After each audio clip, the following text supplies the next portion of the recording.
Ito ang inyong lingkod na nagbabalik upang magbigay ng mga balitang walang bias at pawang katotohanan lamang.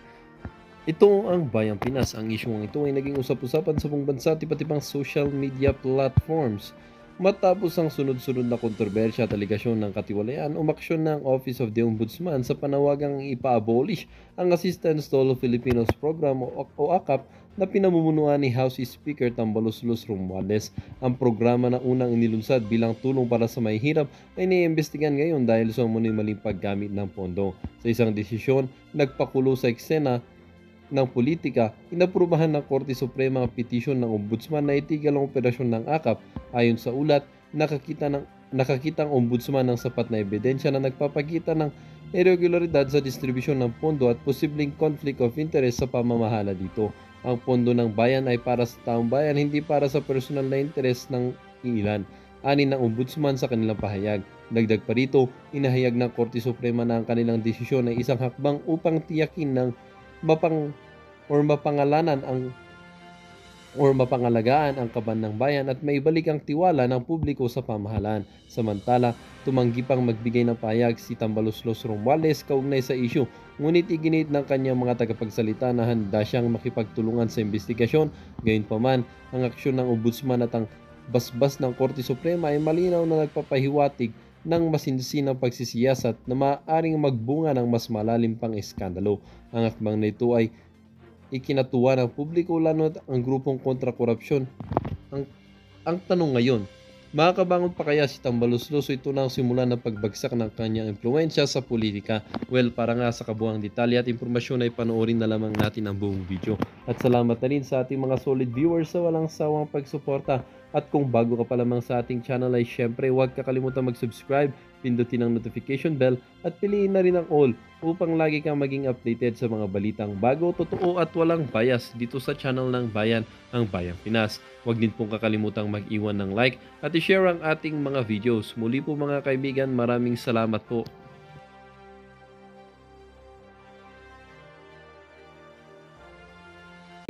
Fully agree with you on that. And a joyful afternoon to everyone.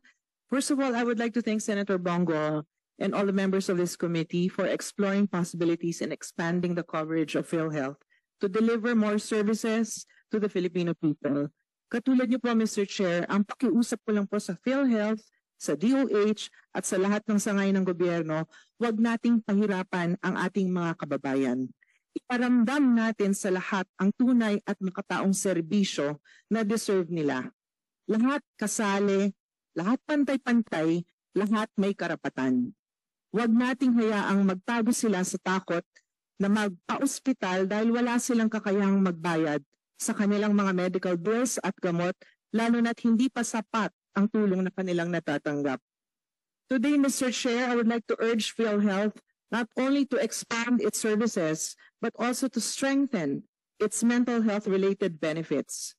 We must ensure that these benefits are accessible and that everyone, all the way down to the barangay level, should be aware of the services available to them. Mental health issues are not isolated or minor concerns. They are urgent, pervasive, and have lasting impacts on the individuals, families, and communities. It is a timely and relevant issue that needs to be prioritized to ensure that we have productive and safe communities. Age 13 to 15 are alarming high. UP studies show that 1 in 5 Filipinos aged 15 to 24 have experienced suicidal thoughts and 7% have seriously considered it multiple times. Sa probinsya po namin, Mr. Chair, may isang dalaga sa Upland kinulong sa kubo ng 2 taon dahil sa paranoia at schizophrenia.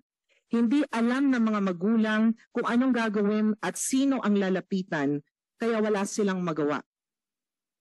May isang estudyante po, walang wifi at di nakasubmit ng homework, nagbigti. Isang teacher na hindi sanay sa online classes, sobrang na-stress at di kinaya at nag-suicide. Maraming kaso ang lumitaw noong pandemya at buong Pilipinas ay naapektuhan. However, due to the shortage of psychiatrists and psychologists, many families were left with no choice but to confine their loved ones at home. kinukulong pa at nirerehas pa.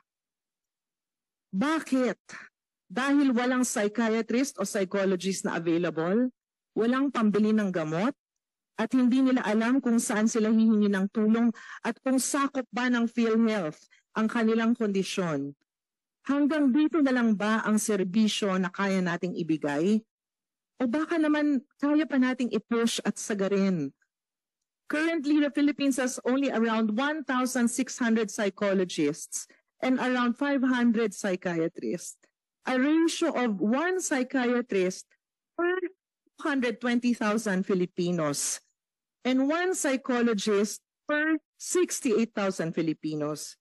These numbers are concerning, Mr. Chair, especially when compared to countries like Australia, which has 1 mental health professional for every 2,500 people.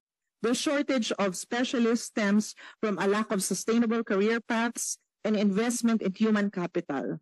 And if we fail to act, this gap will only widen. Noong June 2018, Republic Act number 11036 or the Mental Health Act was signed into law. The DOH approved the IRR and regulations on January 2019. Mr. Chair, 6 years later, we still have not fully realized or felt the impact of this law.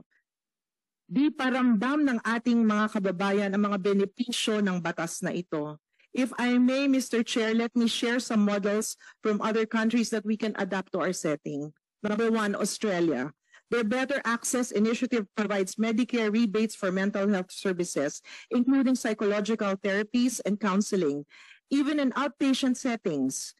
They also fund mental health hotlines and telehealth services to reach underserved areas. Sa Pilipinas po may hotline, pero 8 a.m. hanggang 5 p.m. lang po. Wala naman pong pinipiling oras ang depression at stress at anxiety. Strike anytime yan, so we need 24/7 hotlines. Sa United Kingdom po, the National Health Service, the Improving Access to Psychological Therapies program, which offers free evidence-based therapy for common mental health issues such as depression and anxiety. Community-based hubs are central to this program, bringing services closer to the population. Sa Singapore po, the Mental Health Integrated Network collaborates with primary care providers to deliver mental health services at the community level. This reduces the burden on hospitals and ensures timely interventions. Sa USA po, sa bawat $100 na medicines na kailangan ninyo, $10 lang po ang copay. Tapos sa therapies po na $30 an hour, ang copay lang din ng isang pasyente ay $10 to $50. Drawing this from these models, Mr. Chairman, I propose the following. Number 1, expand outpatient mental health coverage. Add more budget for consultations, therapy sessions, and medication for mental health condition in PhilHealth's benefits. 9,000 to 16,000 a year is not enough. A service user from Manila spends 35,000 to 40,000 a month. Sobrang mahal po, kaya kailangan pa ng dagdag suporta mula sa PhilHealth. Coverage should not be limited to severe cases, but also address common issues like anxiety, stress, and depression. Prevention before treatment. Number 2, strengthen community-based programs. Equip barangay health workers, PHWs, frontliners, and primary care providers with basic mental health training, enabling them to serve as the first line of support. Number 3, accredit alternative and holistic therapies. Because there is a shortage of psychologists and psychiatrists, some service users go to a life coach, grief counselors, healers, or spiritual coaches, art and music therapists, to name a few. Can they be included in the PhilHealth coverage as well? Encourage super health centers to offer alternative therapies like acupuncture, detox, breathing exercises, mindfulness training, and provide consultants for proper diet, because this also affects the mental health well-being of an individual. These approaches are affordable, effective, and culturally resonant. Mental health is all about lifestyle and well-being. Let's go back to basics. Number 4, public-private partnerships, collaborate with NGOs, civic organizations, and private institutions to train volunteers and provide services. This can accelerate the establishment of mental health hubs across barangays nationwide. Support workplace wellness in BPOs, corporate social responsibility funded mental health clinics, telehealth solutions with telcos as examples. Number 5, launch a comprehensive information campaign. Educate Filipinos about available mental health benefits, tackling stigma, and ensuring that no one hesitates to seek help due to ignorance or fear. Mr. Chair, if we fail to act, we risk a mental health crisis that will strain our healthcare system and lead to tragic outcomes for millions of Filipinos. Mas mahal ang treatment kesa sa prevention. We must remember, people are crying for help. If we do not listen to the whispers, we will be forced to hear the screams. Let us move from rhetoric to action. PhilHealth must rise to the occasion and fulfill its mandate of providing accessible and comprehensive healthcare to all Filipinos. There is no health without mental health.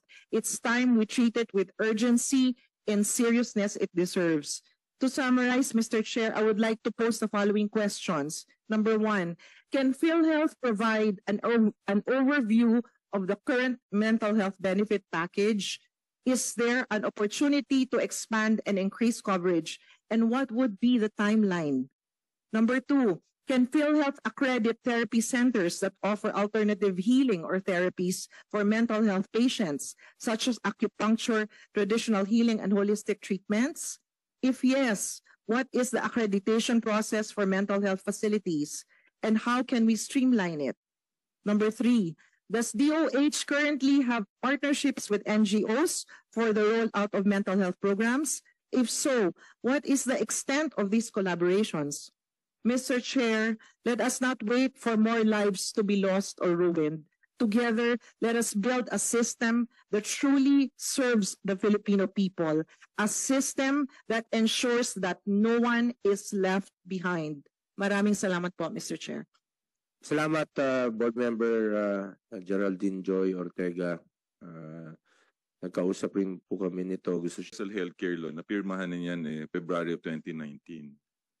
And then, nakikita natin yung mga pagre-request ng mga hospitals, yung mga increases in bed.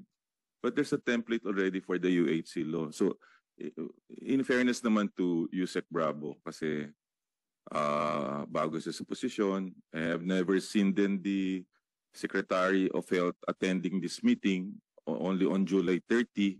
Yan ang problema natin. So if there's a template and we know that already, we know that Health Human Resource kasama doon. Then you have the funding, which is the PhilHealth. You're speaking right now of increased funding. Bakit kinuha yung 90 billion? It's counterintuitive. And the last one is infrastructure. Ngayon, ang napansin ko doon sa pag-i-increase ng mga infrastructure, there's a limit lang na pwede ka. Hindi ka pwede mag-increase ng, let's say, heart center or East Avenue. There's a limit in the study. Ngayon, pag ginawa mo yun, magiging super congested yung mga hospitals na yan. And pag super congested yan, at wala kang health human resource, wala kang funding, wala yan.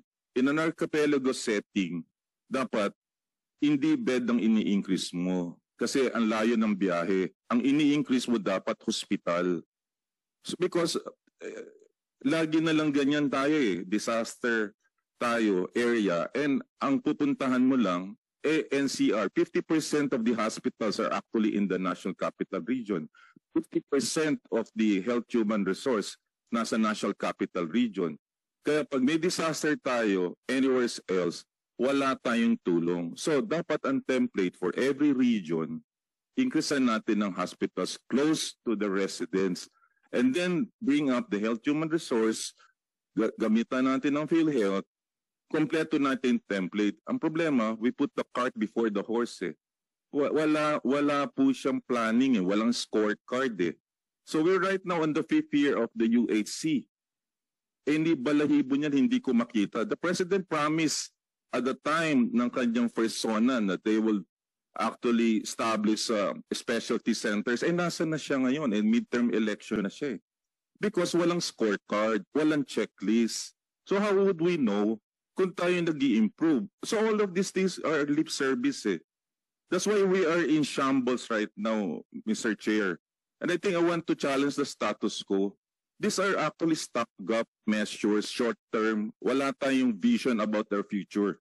So in this interlude and problem natin sa dynamics ng country, the people are actually very sad because ang public welfare and social welfare naiipit in this political wars and struggles natin eh. Sana man lang isubin nyo ang kalusugan, i-follow ang universal healthcare law regardless kung sino ang nasa position. But wala tayong nakikita eh.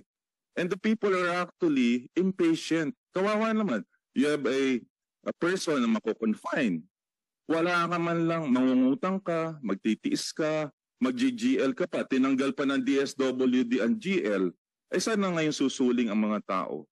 You have a high inflation rate, you have an exchange rate of 59:1, you have the weakest quarter for the GDP, 5.2%. Eh saan pa tayo pupulutin, Mr. Chair? Ngayon, ang kalusugan ay kayamanan, yan ang priority dapat ng gobyerno. Eh ngayon, wala eh. We're drifting away in health. I have lived long enough, Mr. Chair, since 10 years ago from the sin tax law implementation to fund the universal healthcare law. I was a PhilHealth director from 2016-2019, and my last day was the signing of the universal healthcare law in 2019. And then ngayon, 2024 na, Mr. Chair, wala pa rin. And we have 3 years into the next election in 2028.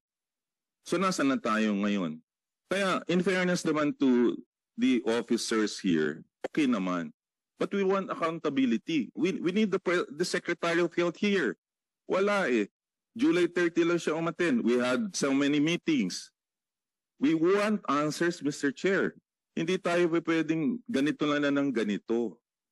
So, yun lang ako. Strategic planning thinking. We can talk all day about all of this increase in the capacity. We can talk about benefit package. Pero dapat may template tayo. Hindi tayo pipitsugin ng mga tao here. We spend time.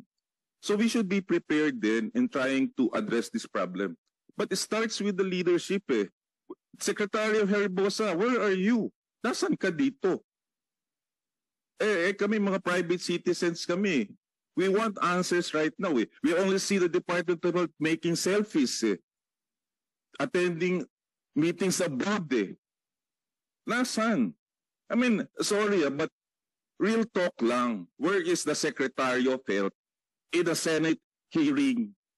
And then you have a budget hearing to be approved on the third reading. We want answers, Mr. Chair. Wala eh. And this would not actually be appearing din naman in the media. Wala. Because this will actually be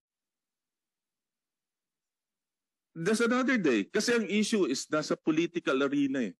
Pero habang nag-aaway sa taas, kawawa naman si Juan de la Cruz. Yun ang problema. At ang kalusugan lang ay importante sa aming lahat ngayon. I stop there, Mr. Chair. And I think kailangan natin i-address yan para naman meron naman pupuntahan. Kasi budget hearing na. Matatapos na. Bibigyan niyo sila ng pera.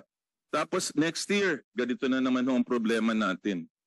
Kailangan natin ng sagot. And we should actually have a quarterly meeting and we request the Secretary of Health to be present naman so that they can address the problems. Eh. Kasi kawawa naman ng USEC, kawawa naman ng PhilHealth. And the chairman of the board is the Secretary of Health. Eh. So we want accountability also from the Secretary of Health. Hindi naman masasagot ni USEC Bravo lahat ito eh. How about to the other organization, Health Human Resources, we're the #1 exporter of doctors in the world and the nurses eh. Paalis ng paalis kasi hindi natin ina-address ang health human resource. Ang funding natin, na TRO na nga eh. So, ang sinasabi ni Yusek Bravo, kailangan natin ng pondo. Pinamigay nga natin yung pondo eh. Kaya tayo ngayon, nahihirapan. Tapos, ang health infrastructures natin kulang. Hindi tayo pwedeng maglagay ng kama na mapupuno yun, tapos wala kang doktor. The idea in our archipelago setting is to set up more hospitals, may not be bigger, but actually 100-bed capacity so that maglalakad na lang ang residents and not travel 100 kilometers to a regional hospital. I think that's the scenario. Archipelago setting tayo eh. Hindi naman tayo an area na by land lahat pwede. Yan ho ang problema natin. If you're actually in Visayas, in Mindanao, in islands, paano? Paano ka? Press ka for Cebu, Visayas, and then sa Tarmac ka dapat nag-i-inject na. Ang nangyayari kasi, nandun ka sa bodega ng department, wala ka namang cold chain eh. Napanish yun. 35 billion na napanish doon. Because we don't have strategic thinking. I guess it's about time that we actually reflect on why we are failing. Ang nangyari, what went wrong eh. Ang dapat nating gagawin ngayon, what will go wrong? Hindi post-mortem eh, dapat ante-mortem eh. So let's elevate the level of discussion in healthcare, Mr. Chair. Salamat, Dr. Lechon. Mr. Chair, can I say something? Before that, to the DOH, now please send us a detailed report on the implementation of Republic Act 11959, the regional specialty centers at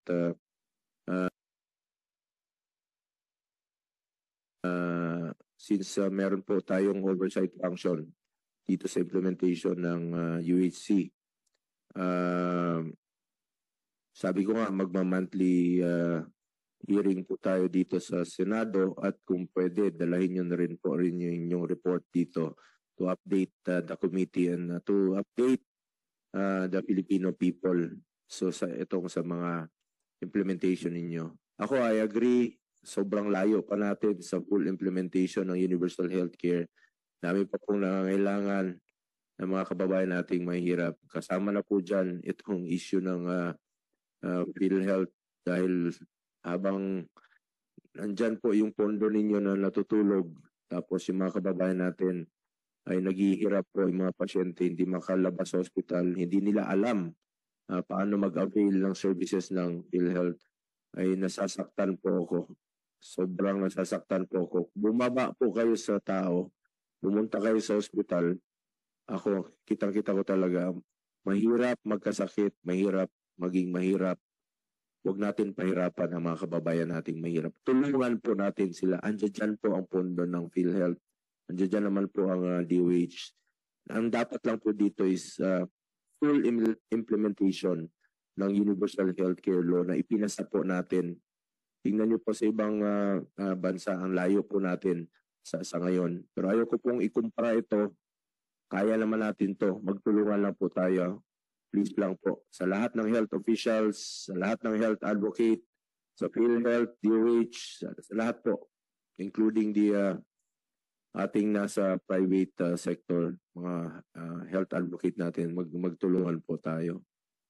Is it related po, Ms. Ruby Baha? Ito sa Heart Warriors of the Philippines. Oh. Yes po, Mr. Chair. Oh. I would respectfully po, I would like to inform you that there are medication na mga hindi kasama sa formulary as our support group for congenital heart disease. Sobrang mahal po kasi ng gamot na wala pong stock sa mga government hospital or any hospital pharmacy. So bilang indigent patient, mahirap po sa amin na i-sustain itong med. Bakit po hindi po natin gawa ng paraan na maisama po siya? It's because ang medicine is essential naman po, lalo na sa mga may sakit sa puso na nagkaroon ng complication due to pulmonary artery hypertension. The medicines would parang dito kami magkakasakit as a mental disability ones because financially we cannot afford. Since pag-uusapan na po natin yung UHC, no, konektado po ito dito, kaya natanong na rin po ni Ms. Ruby Maha. May mga concerns po sila to DOH, and of course sa PhilHealth, maaaring masagot nyo rin po ito. Na ito yung sinasabi ko na kung sobra-sobra po ang pondo ng PhilHealth, baka magawa niyo po ng paraan itong concern po ng mga Heart Warriors of the Philippines. Yung concern niya, marami pa po mga medisina na hindi na nako-cover po, no? So pwede bang maliwanagan po ng DOH, ng PhilHealth po ito? Dahil itong mga Heart Warriors of the Philippines, ito yung mga nandiyan dyan sa Philippine Heart Center na grupo po ito ng mga magulang na may mga karamdaman po sa puso na kahit saan na lang po sila humingi ng tulong, nagmamakaawa sa iba't ibang opisina ng gobyerno para maka-avail po ng tulong. Baka po pwedeng magawa niyo po ito ng paraan. Itong concern niya. Miss Anavik, sa anong grupo ito? Pulmonary Hypertension Association Philippines po. Sige, go ahead, ma'am. Doktora. Yes. Miss- Yes, Mr. Chair, kasi to tell you honestly, kaming mga may sakit na rare disease, kasi rare condition na po ito eh. Or rare condition, medyo questionable po siya sa DOH. When we try to get PWD na pwedeng makatulong sa amin para mabawasan kahit papano ang medicine bills namin, hindi kami nabibigyan agad kasi questionable sa kanila yung disease. Which is questionable din for us kasi yung rare disease po na ito, globally well known. So I don't know, bakit hindi po alam ng DOH na mga small satellites, ang sakit po namin. And hindi po kami nabibigyan agad ng PWD. Questionable po, bakit hindi naman daw po, we don't look sick. Yeah, I admit that. But you don't have to look sick to be sick. Di ba po? So yun lang po yung sasabihin ko na wala po kaming cure sa sakit namin. We only have medicines to prolong our life. So why not help us prolong our life? Yun lang po. Sa DOH, pwede niyo bang masagot po? Mr. Chair, yes.